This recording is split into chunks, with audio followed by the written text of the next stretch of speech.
Learning objectives. After completing this module, learners will be able to understand and the advent of modern agriculture in England. Understand and elaborate on the enclosure system in English agriculture. Understand and describe why the farmers suffered due to mechanization of agriculture. Understand and describe the breadbasket and dust bowl in America. Understand and describe in detail how machines helped in the expansion of cultivation in America.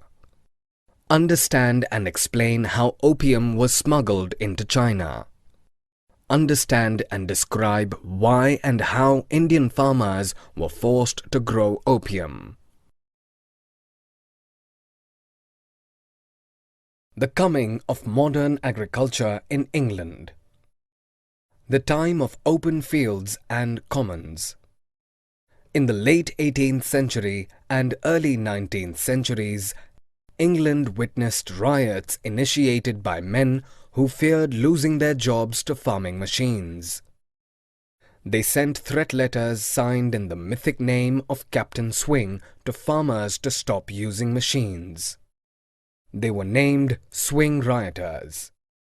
Before this era, the English countryside, a vast open land, was not enclosed or owned by private owners.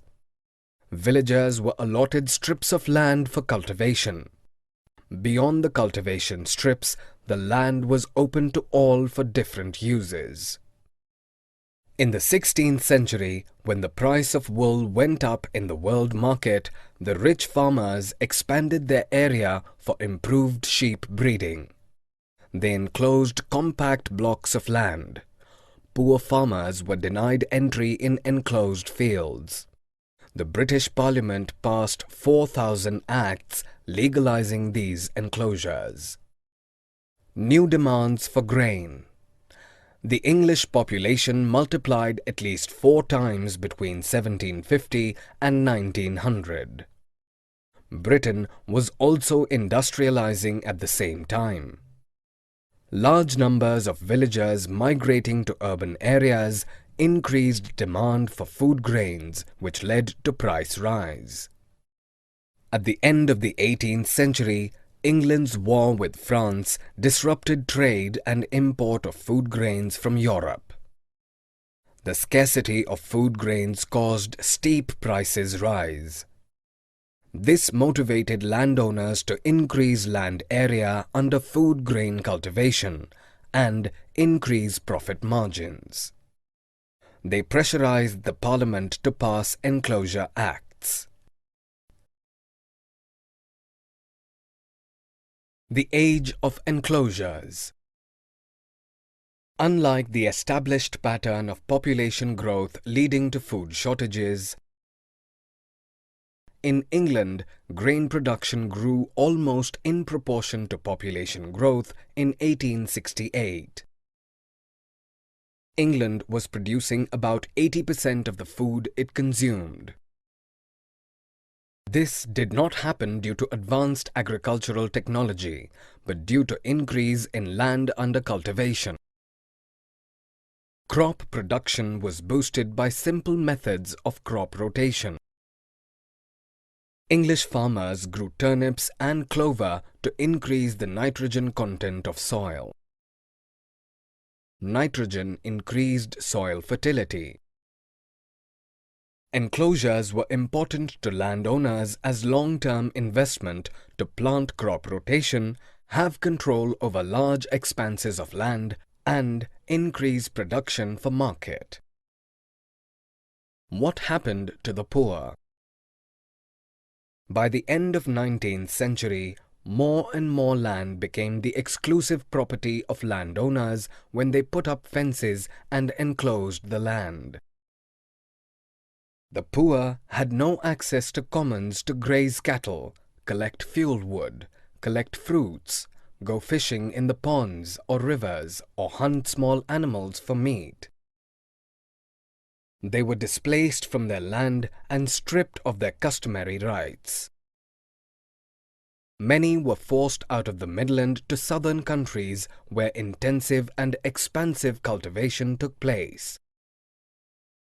The demand for agricultural labor was great in this region, but they were employed for small wages only during the harvest time.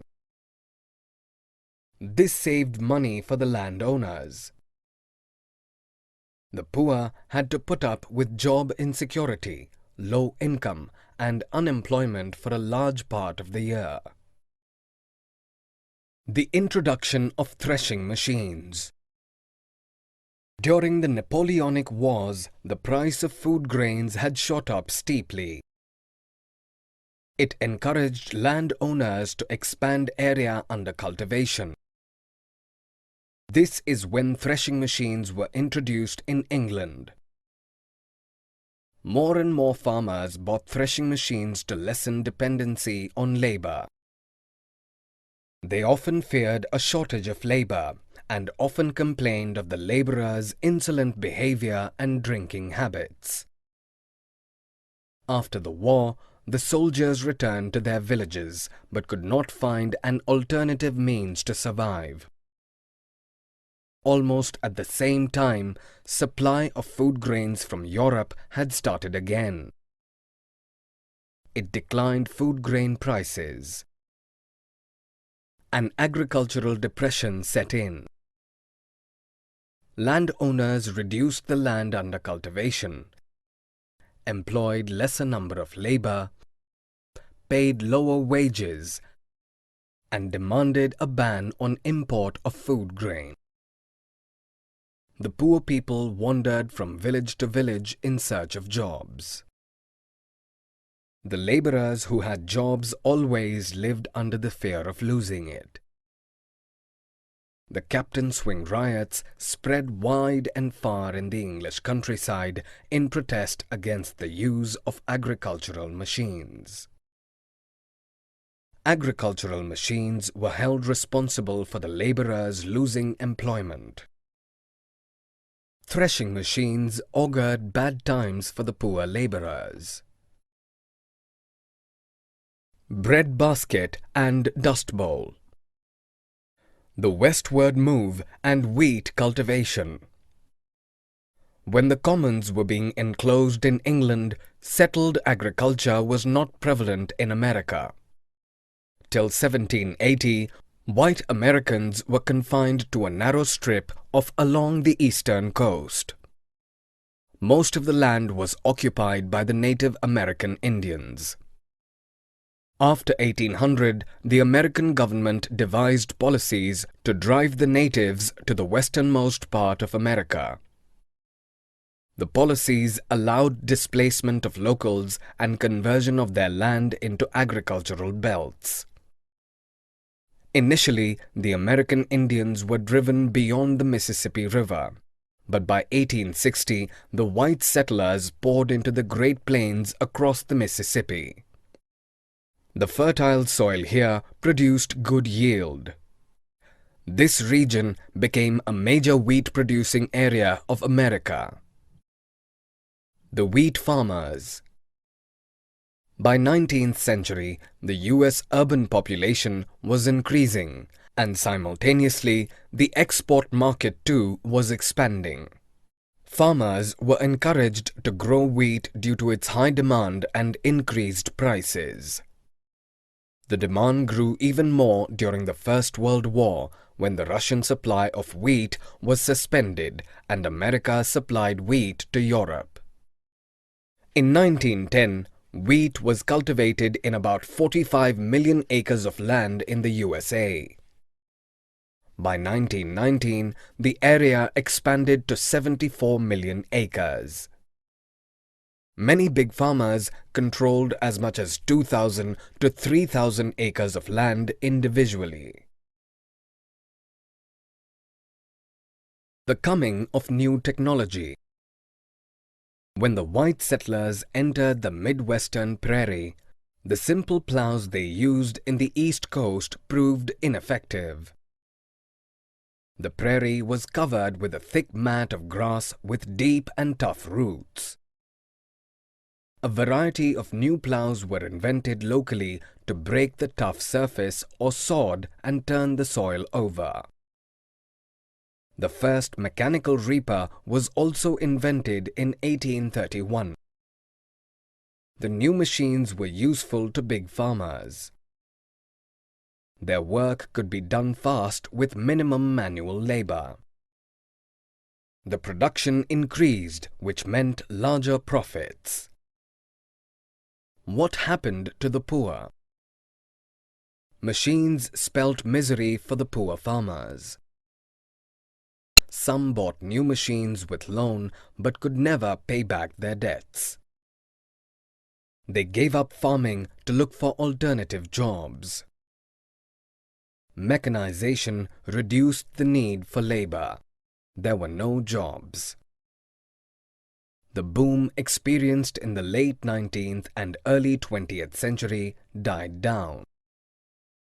Food grain was available in excess. The wheat prices fell. Export market collapsed. It created circumstances leading to the Great Agrarian Depression of 1930. Dust Bowl. The overzealous white settlers of USA recklessly stripped vast lands of the grass cover to create wheat fields. Break sod into dust turned the region into a vast dust bowl. The ecology of the region was threatened. The ordinary dust storms took the shape of dark blizzards. There had been no rain years after years in the early 1930s. The combined effect of these two caused terrifying dust storms in southern plains. The Indian farmer and opium production. A taste for tea, the trade with China. In the late 18th century, Chinese tea became very popular in England, but importing tea was not profitable to East India Company as there was no product to sell back to China. Manchus, the Confucian rulers of China, never allowed entry of foreign merchants into China to prevent them from meddling in local politics. The English merchants had to pay in silver or bullions to buy tea from China. It was a huge drain on the nation's treasury. The English merchants finally zeroed in on opium. Aware of opium addiction, the Chinese emperor had restricted its use for medicinal purposes only. In the mid-18th century, Western merchants illegally began opium trade with Chinese merchants. Years later, while the English enjoyed Chinese tea, the Chinese became addicted to opium. Where did opium come from? Britain's illegal opium trade with China was booming. To increase opium supplies, the Indian farmers were forced to grow opium. Indian cultivators resisted growing opium firstly because opium had to be grown on the best fields meant for pulses. Growing opium meant either not cultivating pulses or cultivating them in inferior lands. Secondly, cultivators had to lease land from landlords for a very high rent. Thirdly, growing opium demanded long hours for nurturing. They could not spare time to grow other crops. Lastly, the government price to buy opium from cultivators was too low. It made growing opium an unprofitable affair. How were unwilling cultivators made to produce opium? After the Battle of Plassey, 1757, the British gradually expanded their rule in India. They went on to produce opium in the lands under their control. In the interiors of Bihar and Bengal, the village headman would pay advance to the poorest people to produce opium. They were also advanced loans. People accepted loans in the hope of paying it back gradually. Unfortunately, they could never do so. Through the loan, they would get bound to the village headsman and indirectly to the colonial government, as the government opium agents were paying money to the headman to forward to the villagers. In return, people were forced to work in specific opium fields and hand over the produce to the government opium agent at low prices. The cultivator could neither grow a crop of his choice nor sell the produce to someone else. By early 18th century, peasants began agitating for higher prices. They refused to take advances. Many cultivators in regions around Benares, now Varanasi, began growing sugarcane and potatoes instead. Others sold off their crop to travelling traders, paikas, who offered higher prices. By 1820s, the British observed a decline in opium production in their territories and an increase in areas not under their control, like the princely states of Rajasthan and central India. To retain its monopoly, the colonial government instructed its agents in the princely states to confiscate all opium and destroy the crops. Summary. Let us summarize what we have learnt. The swing rioters protested against mechanized farming in England in late 18th and early 19th century. Around this time, the open fields in England were given away to enclosed fields. Crop production was boosted by simple methods of crop rotation. When the poor lost their customary rights to the commons, they were forced to work as agricultural labor. During Napoleonic Wars, threshing machines were introduced in England. Around 1780, the white Americans started moving westward, displacing the Native American Indians. By 1860, the white settlers had spread into the Great Plains across the Mississippi. By 1919, the area under wheat cultivation expanded to 74 million acres in America. The first mechanical reaper was also invented in 1831. The new machines were useful to big farmers. The Great Agrarian Depression took place in 1930. Stripped of vast lands of the grass cover to create wheat fields threatened the ecology of the Mississippi region. In the mid-18th century, Western merchants illegally began opium trade with Chinese merchants.